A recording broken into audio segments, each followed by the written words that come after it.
হয়, আজি মই উপস্থিত আছোঁ মথুৰাপুৰত আৰু চৰাইদেউ জিলা মথুৰাপুৰত আৰু এজন ছাত্ৰৰ ঘৰত যিহেতু হাইস্কুল শিক্ষান্ত পৰীক্ষাত তেওঁ সুনাম কঢ়িয়াবলৈ সক্ষম হৈছে।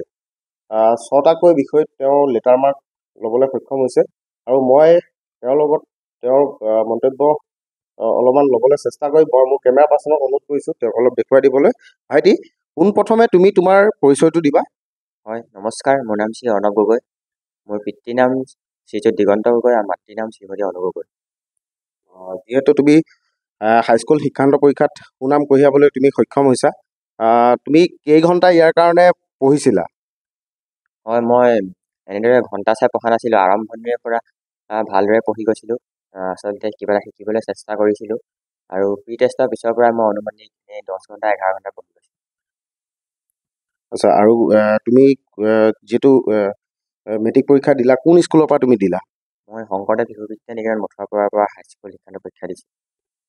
ভৱিষ্যতলৈ তোমাৰ কি হোৱা সপোন আছে?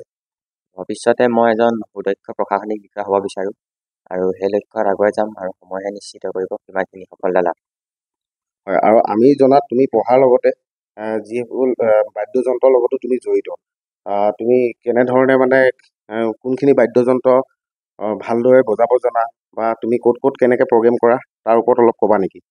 হয়, বাদ্যযন্ত্ৰৰ লগত সৰুকালৰ পৰা জড়িত। কৰ্মশালাত যোগদান কৰিছিলোঁ 6 বছৰ বয়সতে। মই ঢোল বাদ্য শিকিছোঁ নিতুল বৰা ছাৰৰ ওচৰত আৰু বাঁহীটো প্ৰশিক্ষণ লৈছিলোঁ পংকজ কোঁৱৰ ছাৰৰ ওচৰত। আৰু পঢ়া শুনাৰ মাজতে মই এইখিনি অনুশীলন কৰি থাকোঁ। যেতিয়া আজৰি সময় পাওঁ কেতিয়াবা বাঁহীটো বজাওঁ, কেতিয়াবা ঢোলটো বজাওঁ। তেনেদৰে মই অনুশীলন কৰি গৈছোঁ আৰু সৰুৰে পৰা যথেষ্ট মঞ্চত আচলতে প্ৰদৰ্শনো কৰি আহিছোঁ ঢোল বাদ্য।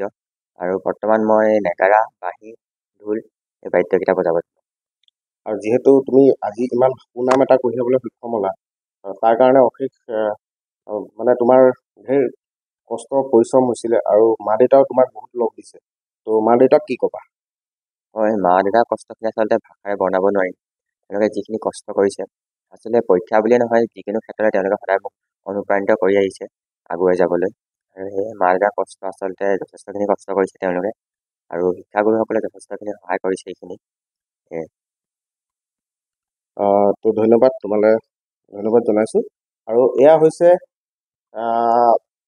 মথুৰাপুৰৰ এজন ছাত্ৰ, যিহেতু 6টাকৈ বিষয়ত তেওঁ লেটাৰ মাৰ্ক সহ ভাল ৰিজাল্ট কৰিবলৈ সক্ষম হৈছে। আৰু মই সোণাৰীৰ পৰা প্লাৱন Sharma, এনিভাৰ 24। Join BSc Nursing and GNM at St. Martha Institute of Nursing, Guwahati under SM Group of Institutions.